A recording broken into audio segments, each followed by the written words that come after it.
नमस्कार, हम डिम्पल मिश्रा स्वागत करते हैं रौरा सबके अपना चैनल पे।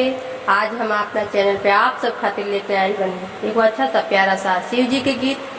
आप सब ये गीत सुनी, अगर ये गीत पसंद आए तो लाइक सब्सक्राइब शेयर करें और कमेंट करके बताएं कि ये गीत आप सबके कैसा लागल है।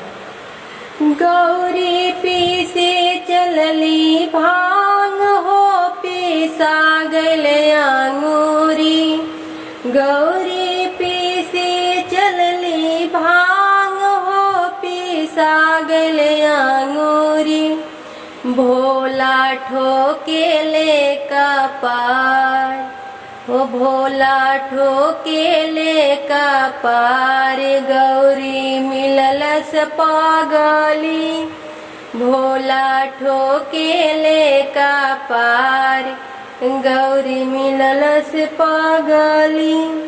हम तो बाबा घर के हाले है मामा के दुलरी, हम तो बाबा घर के हाले है मामा के दुलरी, अब तो ससुरे में आके अब तो ससुरे में आके हम कहनी पगली, अब तो ससुरे में आके हम कहनी पगली।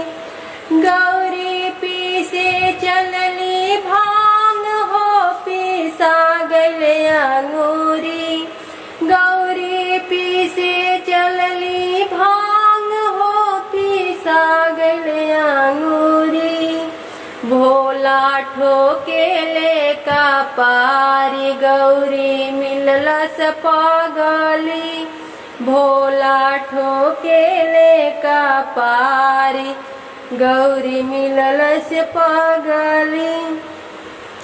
हम ता पापा घर के हाल है मामा की दुलरी, हम ता पापा घर के हाल है मामा की दुलरी, अब तो ससुरे में आके अब तो ससुरे में आके हम कहनी पगली, अब तो ससुरे में आके हम कहनी पगली।